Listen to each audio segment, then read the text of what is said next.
I still remember the way my father laughed.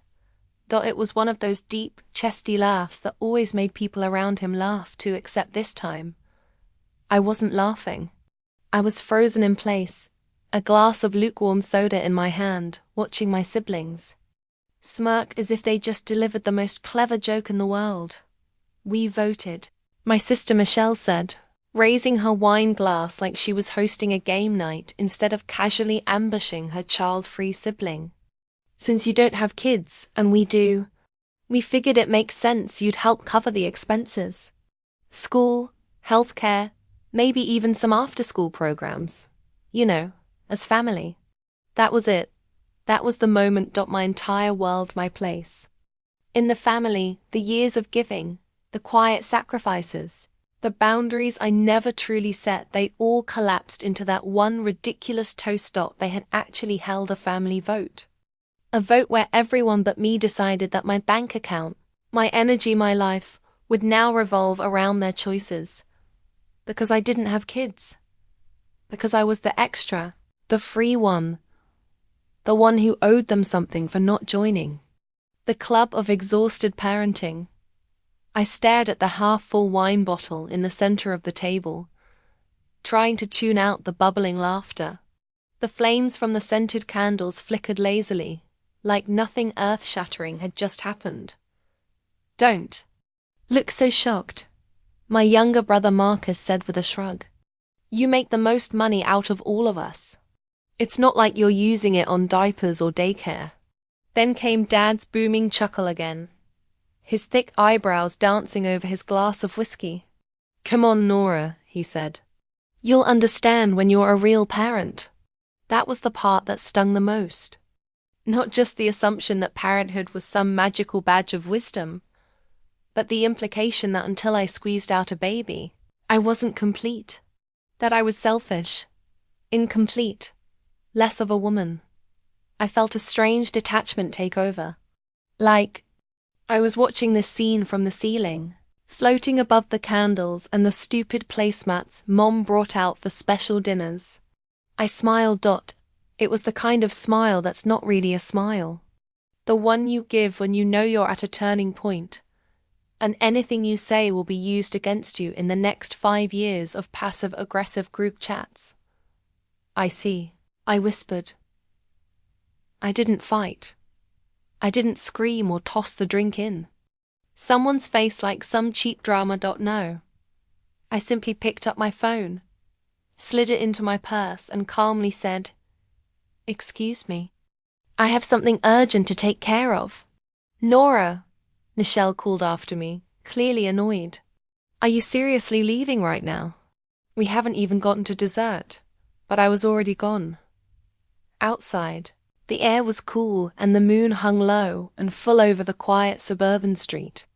I slid into my car and sat in silence for a while, hands on the wheel, staring at the empty road ahead of me.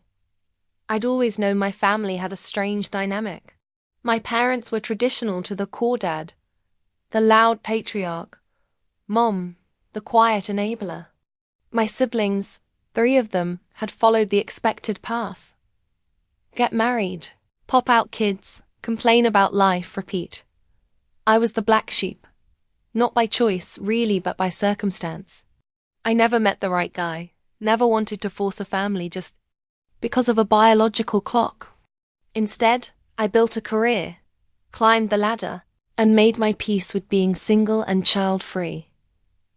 I didn't know that meant they'd see me as their personal ATM. That night was the start of something irreversible.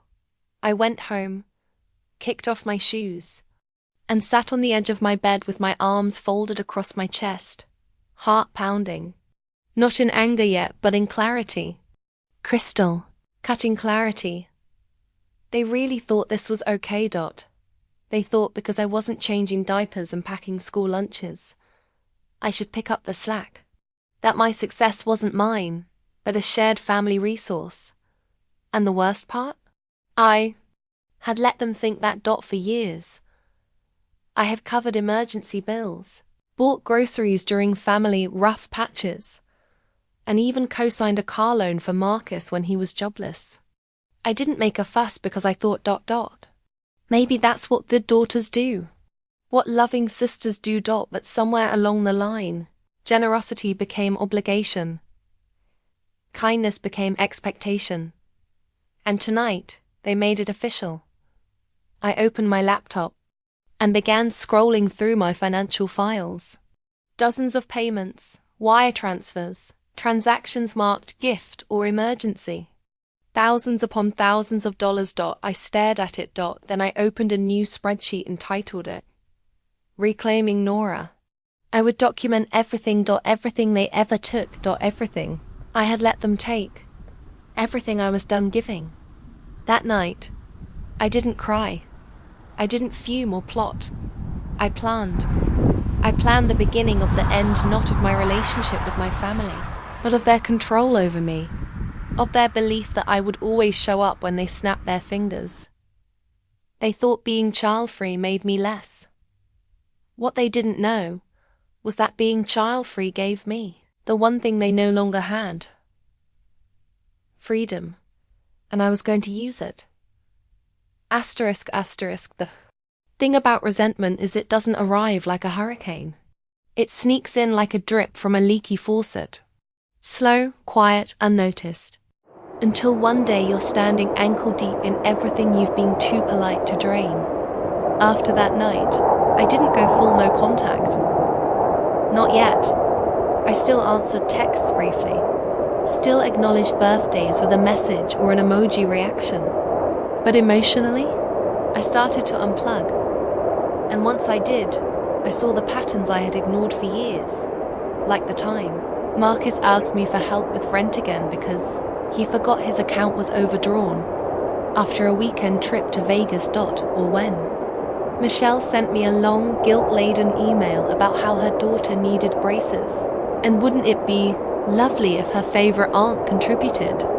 And of course, the grand finale, when my parents remodeled their kitchen, then casually mentioned that I hadn't chipped in like the rest of the family. What? They never even asked me. They just assumed I'd feel so left out that I'd cough up $10,000 without being prompted. I'd always thought I was being supportive, that being the successful one meant helping out when others stumbled. But the truth was uglier. I had become the fallback plan, the cushion, the invisible safety net they all felt entitled to. I started to pull back, quietly, methodically. First, I removed myself from the family Netflix account, which I had been paying for over 6 years. No announcement, just logged in and clicked cancel. A week later, I got a text from Michelle. Michelle, hey, did something happen to the Netflix? It's asking me to re-enter payment. The kids are screaming. Please fix ASAP. I ignored it. 3 days later, she sent a passive-aggressive follow-up. Michelle. Nora, seriously. If you were mad about something, you could have just said it. This is petty. No, Michelle. What's petty is assuming I'll always foot the bill and still treat me like the selfish outsider at every gathering. Didn't reply. I didn't owe her one. Instead, I made a list. Not out of spite, but for my own sanity. The things I had paid for without complaint. Marcus's car loan, $4,000 down payment. Michelle's bridal shower venue, $2,200. Mom's emergency dental surgery, $1,500. Dad's vet bill when his dog was sick, $600. Monthly contributions to family vacations I never attended, $3,000 plus. Groceries during COVID, $2,000 in total Venmo transfers. Christmas gifts for all 9 nieces and nephews every year, $300 each. The numbers made me sick. But more than that, they made me angry. Angry at myself for saying yes so often, even when it hurt. Angry at them for not even pretending to be grateful anymore. I had excused it for years under the banner of family. But when did family become a transaction? When did my worth in their eyes become tied to how much I was willing to give? When I started saying no, things got cold. I could feel the shift in the group chats. Jokes I wasn't tagged in. Events I wasn't invited to. Plans made without me, then relayed like an afterthought. Oh, you're busy, right? Busy? No. Just didn't want to babysit your entitlement anymore. What shocked me most wasn't how fast they changed, it was how fast I adjusted. Started enjoying the silence. I started sleeping better without guilt. Started looking in the mirror and seeing someone I actually liked. One day, I got a call from Mom. It was late, past 10 p.m. Her voice was quiet. Nora ... Your father said, "You're pulling away. Is something going on?" I sat there in the dark, fingers tightening around the phone. There were so many things I could say, so many things I wanted to yell. But I didn't. I simply said, "Mom, I'm tired." She sighed, long and soft. Tired of what, sweetheart? Of being useful instead of loved. There was a long pause. Then she whispered, "That's not true ... We do love you." But the way she said it sounded like a memory, like she was trying to convince herself more than me. I ended the call and stared at the ceiling. Wasn't heartbroken. I was done. It's a strange peace. The kind that comes when you realize the worst already happened. Your family saw your boundaries as an inconvenience. From that night on, I started documenting everything. Every message, every request, every guilt trip. Not to post online, not for revenge, but for clarity. Proof for myself that I wasn't crazy. Because gaslighting doesn't just come from lovers. It comes from the people who raised you. The ones who wrap their expectations in, "But we're blood." And let me tell you something. Blood doesn't mean bondage. It doesn't mean servitude. And it definitely doesn't mean I owe anyone my peace. Not anymore. Detaching from your family doesn't look like a dramatic movie scene where you pack up boxes, while thunder roars outside and violins play in the background. No. It looks like slow, invisible unraveling. Like switching off lights one by one in a house you no longer live in. It started with the little things. I turned off phone notifications for the family group chat. That was easy. I told them I was on deadline, which wasn't a lie.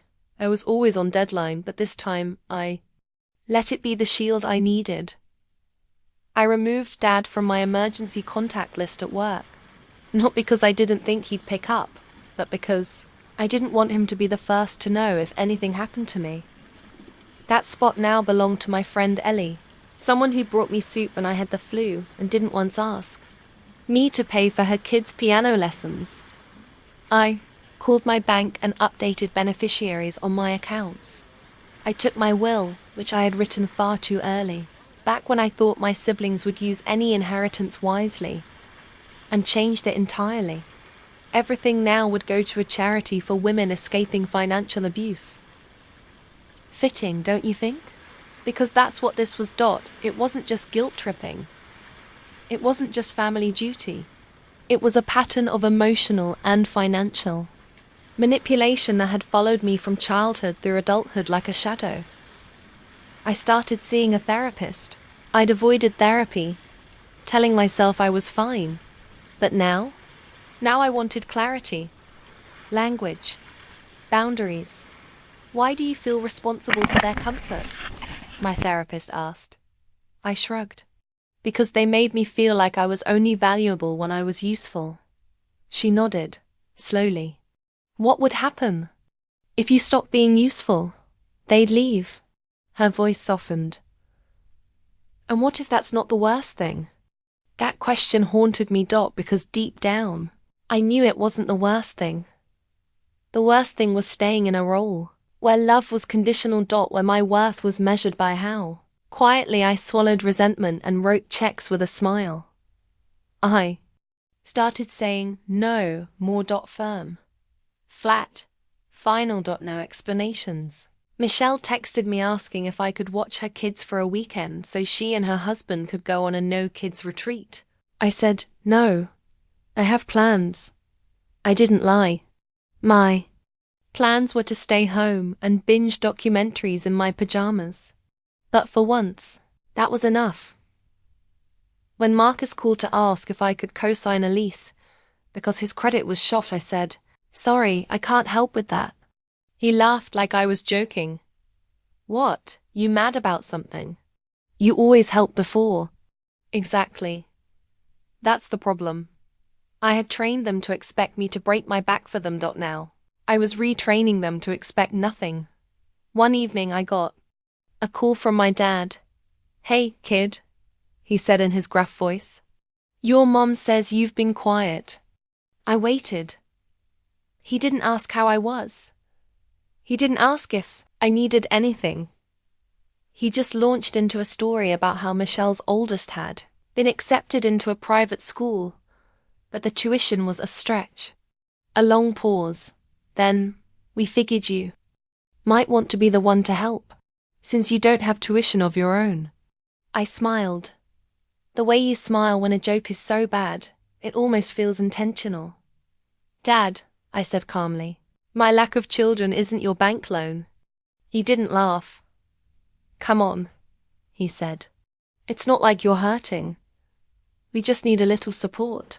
That word support, they used it like a shield. Like a way to make me feel guilty for having boundaries. As if my success was a communal pot they could all dip their hands into. But not anymore. I'm not your plan B, I said quietly. I'm not your sponsor. I'm your daughter. And right now, it doesn't feel like that means anything unless I'm writing checks. He got defensive. What's gotten into you lately? Is this about the dinner thing? It was just a joke. No, I said. It was a mirror. He scoffed. Oh, come on. I saw everything clearly, Dad. I saw how none of you blinked when they said I should pay. I saw you laugh like it was the most natural idea in the world. You're overreacting. Maybe I was. Or maybe, for the first time, I wasn't reacting. Enough. I ended the call with a polite goodbye. And then I blocked his number. It wasn't permanent. Not yet. But I needed air. I needed space. I needed to remember who I was when I wasn't being drained by people who claimed to love me. That week, I bought myself flowers. Not for an anniversary. Not for a holiday. Just because I wanted them, I took myself out to dinner. Alone. No obligation. No check splitting. No explaining my life choices to someone who viewed my independence as a defect. I wasn't lonely. I was peaceful. And let me tell you something. Peace is not quiet. Peace is loud in its own way. It's the sound of your phone not ringing, of your wallet staying shut, of your shoulders dropping an inch when you realize you don't owe anyone your exhaustion. That was the beginning. The start of a different kind of life. Not one without family, but one without emotional debt. And that, my friend, that's freedom with interest. Asterisk. I knew a storm was coming. You can feel it before it hits. The way animals go quiet before an earthquake. The way the air thickens before thunder cracks open the sky. Mine came on a Wednesday morning. I was at work, sipping coffee and reviewing a vendor contract when my phone buzzed. It was a voice message from Michelle. She usually just texted. That was already a red flag. I hesitated, then pressed play. Her voice was shaky. Dramatic, her go-to mode. When she wanted something. Hey, Nora. I didn't want to drop this on you, but Emma's sick. Really sick.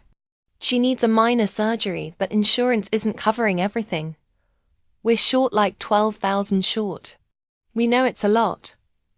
But we figured since you don't have kids, you'd want to help. You've always loved Emma, right? I stared at my phone like it had grown horns. $12,000. $12,000 like it was a grocery run. Like that kind of money grew on trees in my backyard. I didn't reply. Not immediately. I needed to breathe. I left my desk, went into the break room, and sat there with my heart pounding. Not because I didn't care about Emma, I did. She was sweet, gentle, and way too young to have to deal with anything medical. But this wasn't about Emma. This was about Michelle's assumption that my uterus's vacancy made me financially obligated to rescue her. It was about the unspoken rule they had all signed off on, that my life was less valuable because I had fewer people depending on me, that my success was for them to divide. I didn't respond to Michelle that day, or the next. On Friday, I received a group text from all three of my siblings. Marcus: nice, Nora. Thought you cared about family. Michelle: I didn't want to make this a group thing, but since you're ignoring me, Emma needs this surgery. Are you really that cold? Ben, my oldest brother: just say if you won't help. But ignoring us? That's low. Then came the kicker. Dad chimed in. Dad, we didn't raise you to be selfish. I'm disappointed. That last line? That one cut? Not because I craved his approval, but because it confirmed what I'd feared. All along, they didn't love me unless I gave. They didn't value me unless I sacrificed. Typed and deleted 10 different responses. Anger, sarcasm, tears. But finally, I sent one short message. Me. I've helped many times. This time I say, no. My love is not a checkbook. And I left it at that. The silence afterward was deafening. No. Okay. No, we understand. Just silence. Then later that night, Marcus posted a cryptic Facebook status. Funny how the ones who have the most are the stingiest. Some people were raised right. Others just think money replaces family. Oh. So we were doing that. I didn't respond publicly. I wasn't going to play their game, but I screenshotted it. Because documentation is power. I wasn't even angry at that point. I was disappointed in them. Yes, but mostly in myself, for letting it go on this long. I had spent years being their emotional punching bag, their financial escape hatch, their emergency fund on legs. And when I finally said no, I became the villain. The selfish one. The cold one. But I wasn't cold. I was tired. Tired of love that came with invoices. Tired of being gaslit into believing family meant enduring endless emotional withdrawals. With no deposits. The breaking point didn't shatter me. It sharpened me. It carved clarity into my skin. For the first time, I knew exactly where I stood, and I wasn't afraid of their disappointment anymore. Because what they were really upset about wasn't my lack of compassion. It was my lack of compliance. I wouldn't bend anymore. I wouldn't break. I wouldn't pay for being child-free, not with money, and definitely not with my peace. And that terrified them. Because the Nora they could control was gone. The thing about being the good one in the family is once you stop playing your part, everyone calls you difficult, cold, ungrateful, selfish. But I wasn't trying to be difficult. I was trying to be free. And that, to them, was a problem. After the silent treatment from my siblings and that pathetic public call-out from Marcus, I realized something I should have known a long time ago. They were never going to see me as an equal. Not unless I kept handing them reasons to. And I was done handing. That's when something shifted in me. Not in rage. Not even in spite, just in quiet certainty. I didn't want revenge in the way movies show it, with explosions or courtroom screams. I didn't need to ruin them. I needed to remove myself from their game entirely. So I did what I always do when I'm serious. I planned. I called my bank and went through every shared financial tie. I had with my family. I had put Marcus on one of my old credit cards years ago to build his credit. That was shut down in under 10 minutes. I had also been the guarantor on Michelle's second mortgage application. I emailed her mortgage company and legally removed my name with proof she had defaulted more than once. I knew she'd be livid. But I also knew she was about to learn a hard lesson. When you treat people like lifelines, don't be surprised when they swim away. Next, I called the utility companies. It turns out the electricity and internet at my parents' house still in my name. Why? Because years ago, when Dad's credit hit a rough patch, I'd stepped in temporarily. I smiled, breathing in the audacity of it all, and scheduled disconnection notices. 2 weeks. That's how long I gave them. 2 weeks to set up accounts in their own names. 2 weeks to stop depending on the daughter they dismissed as selfish. Then I visited my lawyer, a no-nonsense woman named Carol who didn't blink when I told her what I needed. I want to sever financial responsibility. All of it. I want my will updated. I want a cease and desist letter drafted for any future harassment, financial or emotional. And I want it airtight. She didn't flinch. By the time I left her office, I felt 20 pounds lighter. Not because everything was done, but because I had finally chosen myself.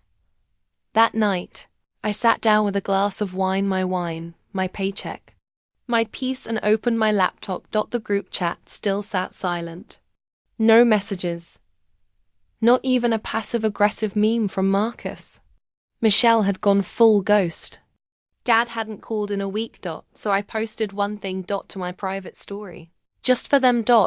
It was a photo of a blooming orchid next to a glass of wine and a book. The caption? Peace blooms where entitlement dies. That was it. And it hit them. Like a brick.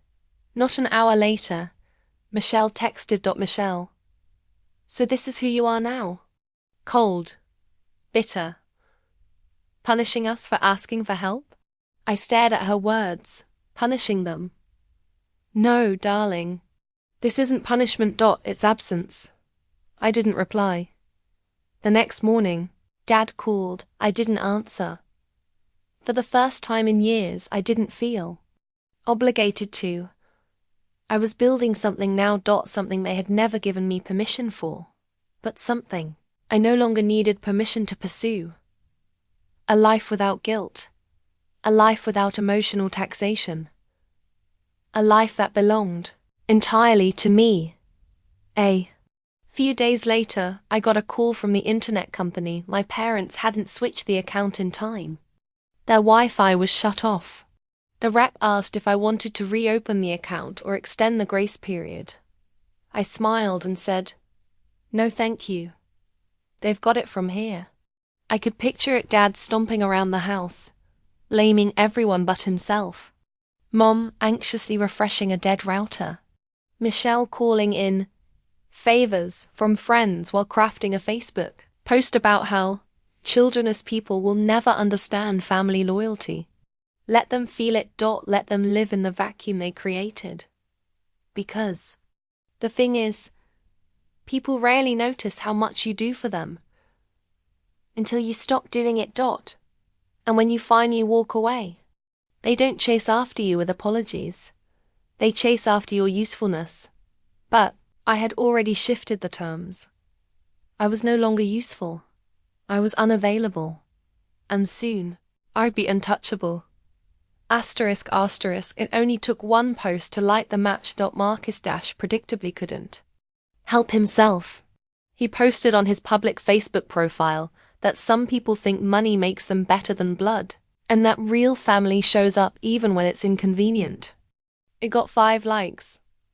2 were from his college buddies, who still lived in their parents' basements. Michelle followed it with a carefully curated Instagram story, a black and white image of a hand letting go of a rope, paired with the caption, "Sometimes the ones you die for are the ones who kill your peace." I almost laughed. It was like watching amateur actors perform a script they barely understood. They weren't grieving my absence. They were weaponizing it for sympathy. But then something unexpected happened. People started messaging me. Old friends, former co-workers, even distant cousins who barely spoke at family reunions. They all reached out privately with the same message. Is this about you? Because if it is, I just want to say you're doing the right thing. I saw what they posted. And honestly, you've always been the one holding everyone together. You don't owe anyone your peace. I didn't reply to most of them. I didn't need to. But I felt seen. And more than that, I felt vindicated. Because for the first time, I realized this wasn't just my story. It was everyone's story. Everyone who's ever been guilted for choosing boundaries. Everyone who's ever been called selfish for not setting themselves on fire to keep others warm. It was bigger than me. So I made a decision. I wrote a post of my own. Not out of vengeance, but clarity. No names. No direct jabs. Just truth. There comes a point in your life where you stop explaining your decisions to people who are committed to misunderstanding you. I've always believed in generosity, but not at the cost of self-erasure. I love my family deeply, but love without boundaries isn't love, it's servitude. I won't apologize for choosing peace over performance. I hope everyone gets the freedom to say no without being cast as the villain. You don't owe anyone your exhaustion. I posted it. Muted comments. Turned off my phone. And went for a walk. When I got back hours later, it had already exploded. Hundreds of shares. Dozens of tags. Messages from strangers thanking me. It was surreal. And kind of overwhelming. I hadn't expected it to resonate so far, so fast. But there it was, my quiet rebellion, echoing through the digital world like a scream of solidarity. The fallout was swift. Michelle sent me a 3-paragraph text that read like a bad soap opera script, accusing me of airing dirty laundry and abandoning the people who raised you. Marcus sent a one-liner. So I guess this is who you are now. Congrats. Dad? He didn't message at all. I think he finally understood I wasn't bluffing. But the best message? It came from Emma. Yes, that Emma. Michelle's daughter. The one they wanted me to pay for. She messaged me quietly, privately. Hi, Aunt Nora. I don't know what's going on, but I just wanted to say thank you for always being kind to me. I saw your post. I think you're brave. I hope one day I can be like you. That broke me. In the best way. Because in all the noise, all the guilt, all the drama, I forgot who was watching. The next generation. The kids. The ones being raised in a world where love is confused with obligation, and boundaries are treated like betrayal. And if my silence taught her nothing, maybe my strength would. I replied simply, "Thank you, sweet girl. Be kind, but never let anyone take your voice." That was the moment I knew. This wasn't just revenge.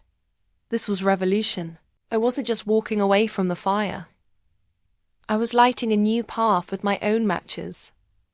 Asterisk. Peace doesn't come with fireworks. It comes with quiet mornings.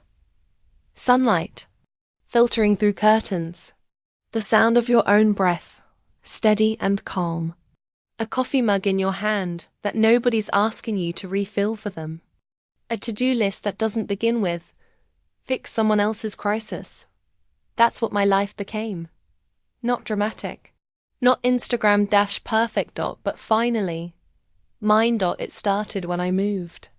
Not across the country or anything drastic, just far enough to stop running into Marcus at the grocery store and close enough that if I did decide to visit, I could. But I didn't. I found a place with tall windows and hardwood floors. A quiet little apartment with enough space for a reading corner, a balcony garden, and peace. No shared utilities. No surprise bills. No ungrateful visitors dropping by and hinting they needed a place to crash. Just me. I redecorated without asking anyone's opinion. Went with a cool grey couch, soft blue throw blankets, and books, so many books. The first thing I did was buy a new set of wine glasses. The old ones? They were from my mom. A gift that always came with a sigh of disapproval if I didn't. Use them for family dinners. Gone. And just like that, every object I replaced felt like reclaiming a part of myself. Work started to feel different too. I stopped burning myself out trying to prove I was worth the space I took up. Stopped saying yes to every late project, every volunteer shift, every task nobody else wanted. Instead, I started mentoring. It began with one junior associate, a bright young woman with the same tired eyes I used to see in the mirror. She reminded me of me, the old me, the I'll do it girl. The one who didn't know it was okay to say no. So I taught her, not just how to climb the ladder, but how to build a life that doesn't require climbing at all. You have to stop mistaking being needed for being loved. I told her one day over lunch. She blinked. Wow, I think. I needed to hear that. Didn't we all? My therapist once asked, "What does freedom look like to you?" Back then, I didn't have an answer. Now I did. It looked like sitting on my balcony at sunset with a book and no phone buzzers from people wanting something. It looked like taking spontaneous weekend trips without checking in with anyone. It looked like getting my first tattoo at 37, because I finally felt like my body and my choices belonged to me. It was a single, tiny phoenix on my wrist, because I didn't just walk through fire. I rose from it. Then came the job offer. An executive role at a company I'd admired for years. Better pay, more autonomy, and a relocation package to a city I'd always dreamed of living in. Before, I'd have said no, because it was far. Because it would make it harder to be available if someone needed me back home. But this time, I said yes. I didn't ask for anyone's opinion. I didn't ask permission. Took the leap, and it was the most liberating thing I'd ever done. I moved into a sleek high-rise apartment with a view of the skyline, joined a local book club, and made friends who didn't expect anything from me beyond presence and authenticity. No guilt. No passive aggression. No, "You've changed" remarks. Just laughter. Stories.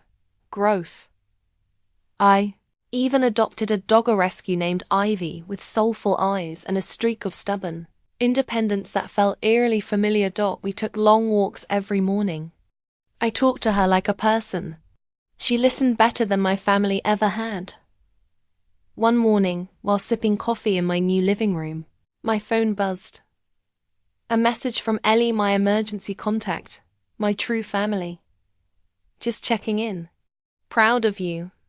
Always. Brunch soon?" I smiled. "Brunch soon. I'll bring the sarcasm, you bring the mimosas." And in that moment, I realized I didn't miss them. Not the group chat. Not the guilt trips. Not the performative holidays, where everyone wore matching sweaters but whispered complaints under their breath.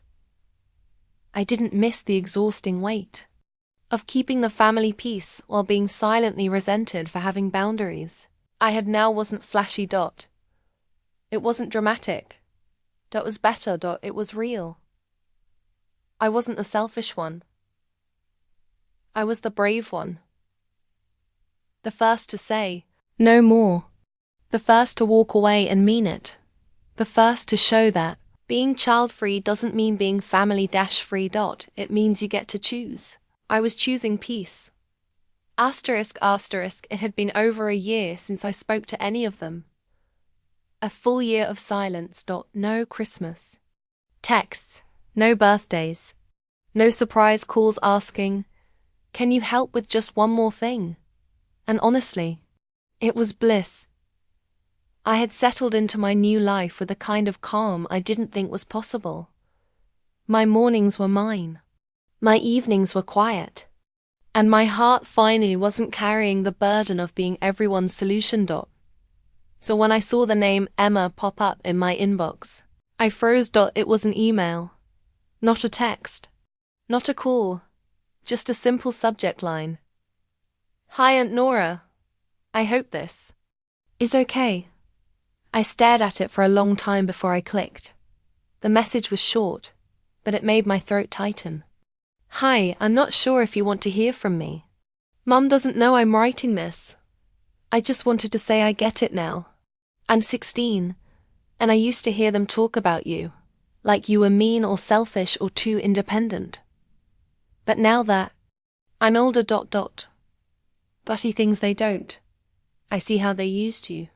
I see how they expected everything without giving anything back. I used to wonder why you disappeared. Now I wonder how you stayed so long. I think about you a lot. I'm applying to college soon. I want to study finance. I guess I take after you more than Mom realizes. I just want you to know, I never forgot how kind you were to me. And I hope one day I can be even half as strong. Love, Emma. I had to set the laptop down. Not because I was sad, but because no one had ever thanked me for leaving. It was always seen as a betrayal. A crime against family. That here she was. A child who had grown up in the middle of their entitlement, and still found the clarity to see me. To understand. And even more than that, she was choosing something different for herself. I replied. Hi, sweetheart. You don't ever need permission to reach out to me. I'm proud of you. So proud I can't even put it into words. Don't let anyone tell you that being strong is the same as being selfish. You can be kind and still have boundaries. You can love people without letting them walk over you. If you ever need anything, not money, but guidance, I'm here. Always. Love. Aunt Nora. I didn't tell her about the spreadsheet I had made, listing every penny they ever drained from me. Didn't tell her about the sleepless nights, or the therapy sessions, or the moments I doubted everything. Because she didn't need to carry that. She needed a clean slate. She needed an example. And if my silence gave her one, if my absence did, what years of presence couldn't, then maybe all of it was worth it. A month later, she emailed again with her college acceptance. Finance major. Full ride. She wanted to intern in the summer, and asked if I had connections. I did. And I shared them. Not because I owed her, but because she didn't ask for my money. She asked for my mind. That's the difference. That's what made it so easy to say yes. She wasn't demanding. She was learning. She was becoming the kind of woman I had to fight so hard to become. And I realized something I hadn't thought about in a long time. Maybe I wouldn't have a family in the traditional sense. No husband. No kids. No holiday dinners filled with chaos and shrieking toddlers. But I had something better. I had legacy. Not measured in grandchildren or baby photos on the fridge, but in someone watching me walk away from toxicity and choosing to do the same. Had influence. I had impact. And I had freedom. All because one day I looked at a table of people who laughed at my boundaries and quietly decided I was done. Explaining. Done. Giving. Done. Being a convenient resource for people who would never return the favor. And in doing so, I made space for something real. For people like Emma. For peace. For purpose. Asterisk. It was a rainy Sunday afternoon when the doorbell rang. I wasn't expecting anyone. I peeked out the window, and for a moment, just a moment, I questioned my vision. Standing there, hair damp from the drizzle, was my mother. I hadn't seen her in nearly 2 years. The last time we spoke was a short, tense phone call after Michelle's outburst. She told me I was being cruel and that no one could understand the burdens of motherhood unless they carried them. I hadn't carried children. but I had carried everyone else's burdens for years. And yet, here she was on my doorstep. I opened the door slowly. She didn't look angry. She looked older. Her hair was thinner. Her cardigan clung to her shoulders, like a child's security blanket. She held a paper bag in her hand, like she had just come from the farmer's market. "Hi, Nora," she said softly. "Hi." We stood there in the doorway for a beat too long. Finally, I stepped aside. "Come in, you're wet." She stepped in cautiously, like she wasn't sure if she was welcome. She looked around the apartment. The books, the framed photos of friends, the orchid blooming by the window. "You have a beautiful place," she said. "I know." She smiled at my answer. The old Nora would have said, "Thank you," like she needed approval. This version, DIDN single quotes T. She placed the paper bag on the counter. "I brought those almond croissants you used to love." That was her thing. Food over feelings. She didn't say sorry. She brought carbs. I didn't touch them. Instead, I poured us both tea and sat down across from her. "What brings you here?" She hesitated. "Emma, of course." She told me about the emails, about the internship, about how you've been helping her. I nodded. "She reached out. I didn't go looking." "I know," she said quickly. That's actually why I'm here." I waited. "I think I owe you an apology," she said. Those words simple as they were stopped the air in my lungs. She fumbled with the tea bag. "I spent so many years thinking sacrifice was a measure of love, that mothers gave and daughters obeyed. And when you didn't follow that script, I didn't know how to handle it." I stared at her, silent. "I never saw how much we leaned on you," she continued, "because you didn't yell. You didn't throw tantrums. You just carried everything." A long pause. "Until you stopped." I looked down at my cup. "And then I became the villain." Her voice cracked. "No. You became the mirror. And none of us liked what we saw." That was the most honest thing she'd ever said to me. I didn't cry. I didn't hug her. I just nodded. She looked up at me. "I can't change how we treated you. I can't undo all the ways we made you feel less, because you chose a different path." "I didn't choose it to be different," I said. "I chose it to be whole." She swallowed hard. "I know." Another long pause. Then she pulled something from her purse, a small envelope. "It's from your father," she said. I didn't take it. She placed it on the table between us. "He's not well. Heart issues. He doesn't talk much about what happened, but he gave me that weeks ago." Sighed. "If you ever see her again, give her this." I stared at the envelope, my name written in his familiar scrawl. I didn't open it. Not right then. Instead, I looked at her. "Are you here because you miss me or because you miss what I used to do for everyone?" She flinched just slightly. Then, both. Another truth. And this time, I respected it. "I'm not angry anymore," I said. She looked surprised. "But I'm not returning either," I added. "Not to how things were. I can't." "I understand." We sat in silence, two women with years between us and a shared ache neither of us had words for. Finally, she stood. "Thank you for letting me in." "You're welcome." She reached the door, then paused. "You've become everything I hoped you'd be, even if I didn't recognize it at the time."